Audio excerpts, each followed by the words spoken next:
The dimly lit living room of the Connor household was filled with the rhythmic, mournful wailing of little Beverly Rose.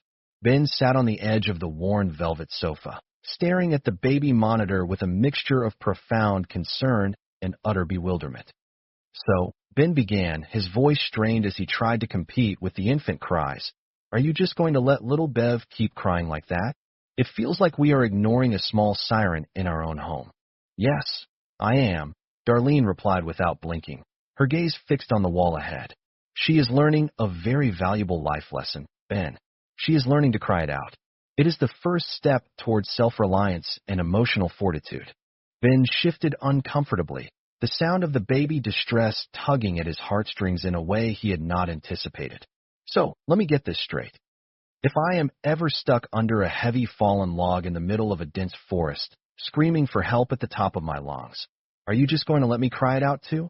Darlene turned her head slowly to look at him, a ghost of a smirk appearing on her lips despite her fatigue. "No. First, I am going to laugh. Then, I am going to let you cry it out so you finally learn how to sleep through the entire night while trapped under a log. It is about character building, Ben. Everything is a lesson if you look closely enough." "That is dark, even for you," Ben muttered, though he could not hide the slight softening of his expression. "Look, Becky specifically told us to let herself soothe. It is supposed to be for her own good." He paused as the crying suddenly stopped, replaced by a profound and sudden silence that seemed to echo through the small house. "Oh, wait. See, it is working. She has found her peace. And she is fast asleep." "It has been 1 hour," Darlene noted, checking her watch with clinical precision. "She has got to go back to sleep now. She is not a toy that you can just wake up whenever you feel like playing." No, she is not," Ben said softly, his voice dropping into a tender register. "She is a powerful, tiny woman whose whole foot can practically fit in my mouth. She is a marvel of human biology." Darlene rolled her eyes toward the ceiling. "You know, when Becky gets home from her shift and realizes you woke that baby up for a snuggle, you are going to have 1 foot in your mouth and 1 foot upside your posterior. Put the baby back in her crib, Ben. Otherwise, I am going to go sleep on the couch to avoid the inevitable explosion." "Oh, but her head smells so much better than your head," Ben countered, leaning in to sniff the infant fine hair. "Your beard, on the other hand, currently smells like a bowl of French onion soup." "You really want to get into this right now?" Darlene asked, though her voice had lost its sharp edge. She looked down at the sleeping child and felt a rare surge of warmth. "Oh, you are the best baby in the world." "Yes, you are. I want one just like you." The scene shifted the next morning to the local restaurant that the family was frantically preparing to launch. Dan Connor stood in the center of the chaotic kitchen, surrounded by half-unpacked crates and the frantic energy of opening day jitters. "Thanks for everything, Dad," Becky said, wiping a bead of sweat from her forehead as she organized the new silverware. "Without your help, we never would have been able to open these doors tomorrow. You really pulled us through the mud." Dan shrugged his broad shoulders, though a small smile played on his lips. "Well, thanks for paying me with a single hug.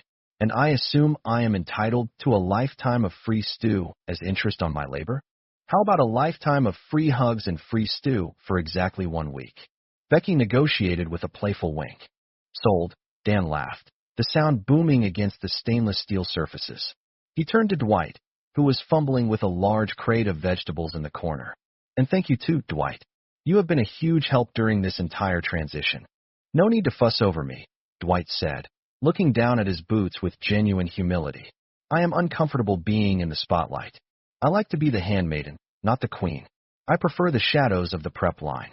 "You are not sculpting the David, Dwight," Becky barked, pointing at a massive pile of carrots that needed immediate attention. "You are chopping vegetables. Barry, chop faster. Chop faster. Just keep the blade moving. Chop." A sudden, sickening thud followed by a sharp gasp silenced the kitchen. "Oh," Barry whispered, clutching his hand with a look of pure shock. Oh, good Lord. Oh, put that finger in milk." Becky screamed, her maternal instincts kicking into overdrive. "We have a medical emergency, Dan. Can you drive our cook to the hospital immediately?" Dan grabbed his heavy ring of keys from the counter. "How bad is he bleeding? Is he sitting in the cab of the truck, or do I need to put him in the flatbed?" "Oh, this is definitely a flatbed situation," Becky groaned, clutching her head as the adrenaline surged. Oh my God! Oh my God! We open in 10 hours, and our only professional chef just partially amputated himself. Becky looked at Darlene in desperation. Becky, you have got to be the chef.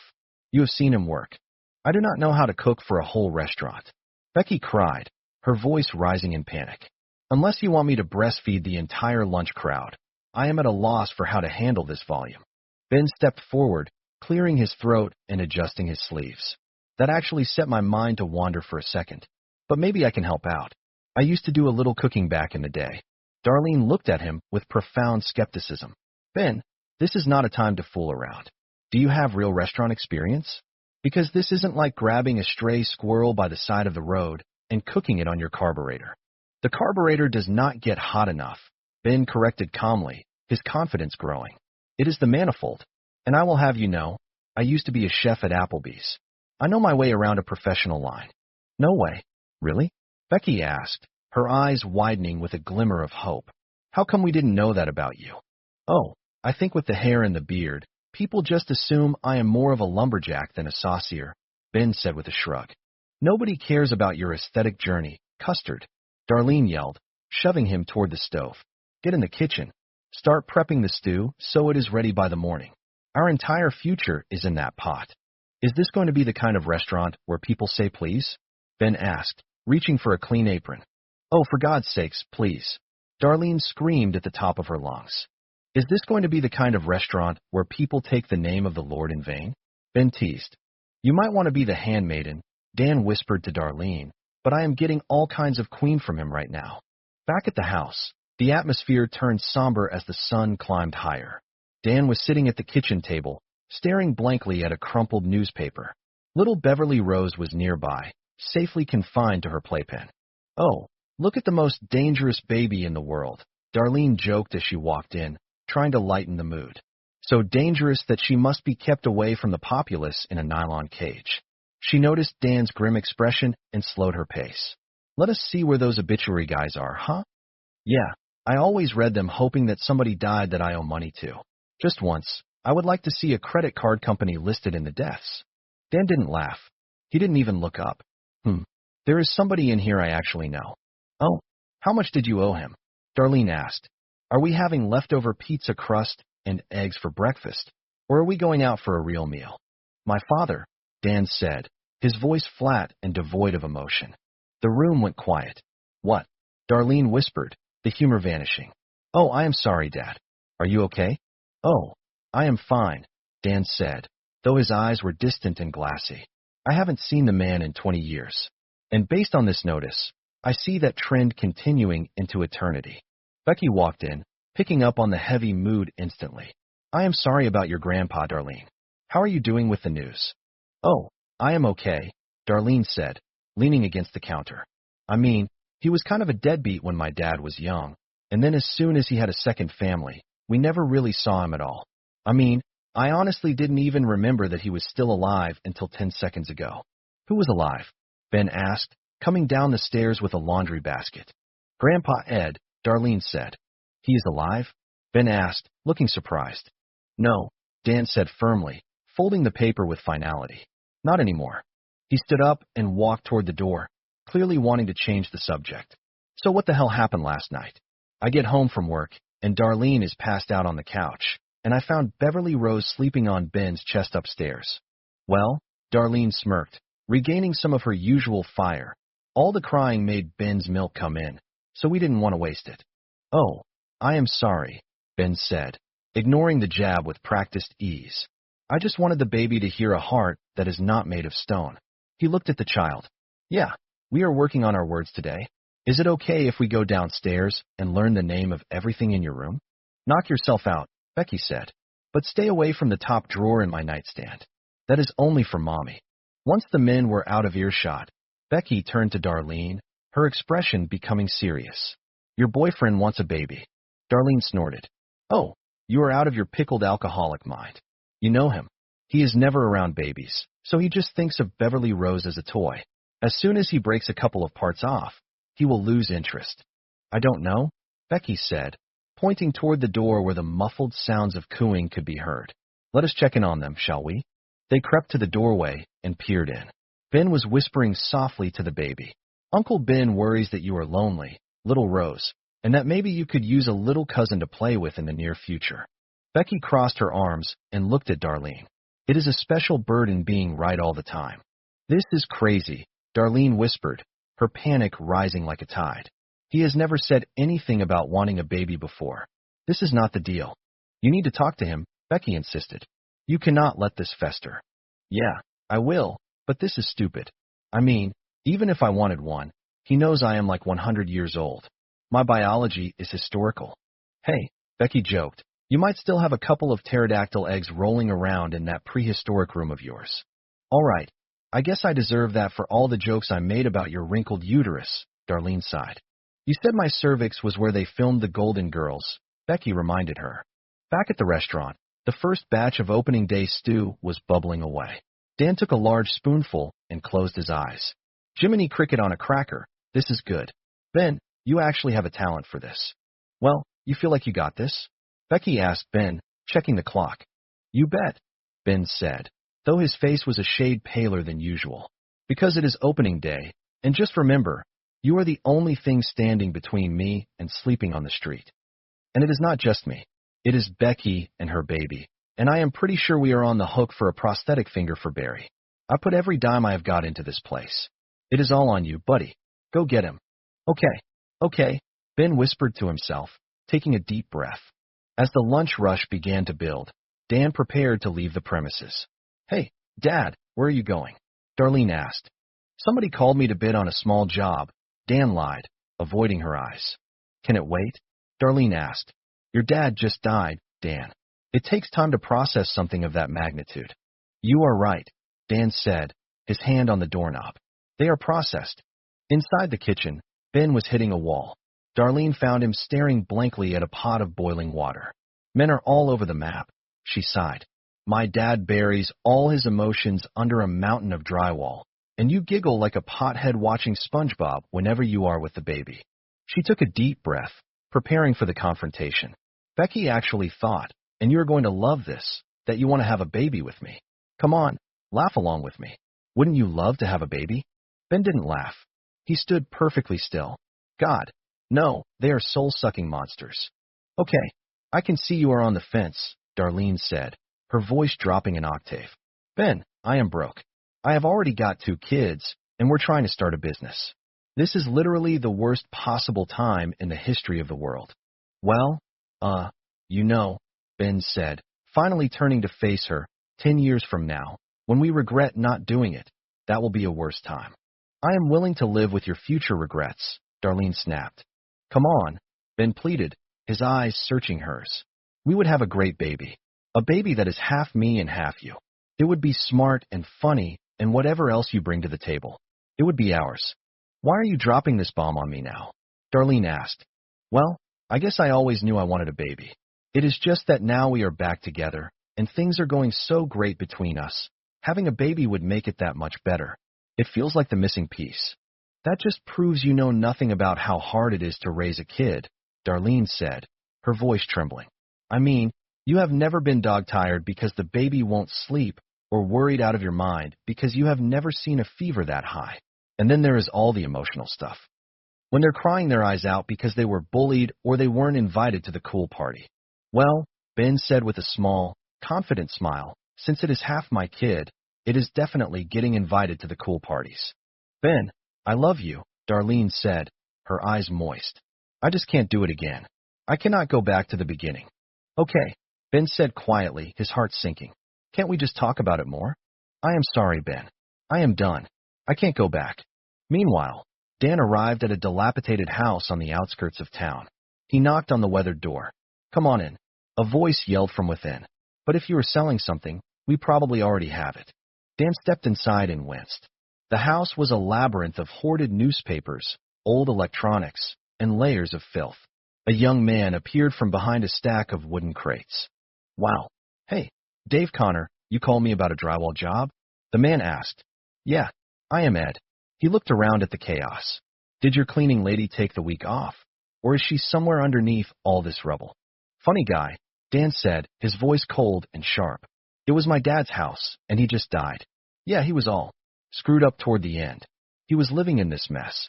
I am sorry, the young man said, though there was no warmth in his voice. You get old. You get a little eccentric. I got chickens in my backyard. I never thought I would be that guy. No, I know what kind of guy you are. Bro, Dan said. The young man's smile vanished instantly. Is there a problem? You seem a little pissed off for a contractor. I have every right to be. Dan, the young man said. I am Ed's son. Ed Jr. Got it now? Big bro. Dan froze in place. Whoa, Lil Ed. It has been, 20 years since I saw you. Why didn't you just tell me that on the phone? Because I knew you wouldn't come if you knew who I was. Ed Jr. spat. So I decided to ambush you instead. You didn't even know our dad was sick. While you were off living your carefree life, my sister and I dropped everything to take care of him until the day he died with nothing to his name. Dan looked around the hoarded house. Looks like he died with everything. What do you want from me, Ed? Dan asked. I don't have enough money to fix this place up so I can sell it. You are going to help me fix it. You owe me for the years we spent as his servants. I do not owe you a damn thing. Dan roared, his voice echoing through the piles of junk. I do not owe him a damn thing. He was a low-life son of a bitch who treated me and my mother like garbage his whole life. That is exactly what my dad said you would say, Ed Jr. countered, stepping closer. Told me you were a liar and only cared about yourself. He must have been looking in the mirror when he said that, Dan said. Oh, really? If you were such a great guy, how come you never even tried once to get in touch with him or me? I did, Dan shouted, his frustration boiling over. He paused, looking at the clutter. I gotta hand it to the old man. Nobody could sell a load of absolute crap better than that guy. You know something? I didn't feel a single thing when I found out he died. Now I feel pretty good about it. Ed Jr. stepped forward, his fists clenched. You better shut your mouth, or I am going to shut it for you. Are you threatening me? Dan asked, his massive stature looming over the younger man. Because I can knock you stupid with about 8 different things within arm's reach. That is true old times, Ed Jr. said, squaring his shoulders. Bring it. You hit the king, you better kill him. Dan glared at his half-brother for a long moment, then let out a sharp, weary exhale. Not worth it. I didn't think so, Ed Jr. sneered. You know what? Dan said, grabbing an old microwave from a nearby pile. I am taking this microwave because you are wasting my time. You need all the TV guides inside. Back at the restaurant, the kitchen door was locked from the inside. Dwight, open the damn door. Becky yelled, banging on the wood. Go away, Jackie. I can't talk to you right now. He is still in there? Darlene asked, appearing behind Becky with a worried look. If we do not get him cooking soon, people are going to start leaving, and we are not going to get them back. Thanks for the tip, master of the obvious, Becky snapped. Darlene knocked gently on the door. Let me try. Dwight, Jackie is gone. What is going on in there? I got the jitters, Dwight's muffled voice replied, sounding close to tears. What is that? Darlene Hoy. I am sweating, my heart is pounding, and I feel like I am fixing to die. You know, the jitters. It is a panic attack, Darlene said to Becky. Okay, you go back out front and handle the crowd. I got this. Don't make me go out there, Becky whispered. It is getting ugly. We have armed them with forks and knives. Darlene leaned against the door. Dwight, you might not know this, but I am formerly Lanford's #1 professional life coach, and my clinical training is specifically in the jitters. Okay. First, we are going to calm you down. I want you to take a short breath, followed by a very long exhale. A shaky breath was heard from the other side. Good. You keep doing that. Now, Dwight, what is going on? I don't think I can do this job, Dwight whimpered. Why? Everything I have tasted so far has been fantastic. It is not the cooking, Dwight said. It is the baseball. Of course it is, Darlene sighed. I have been anxious my whole life. Baseball was an escape until I got into the minor leagues.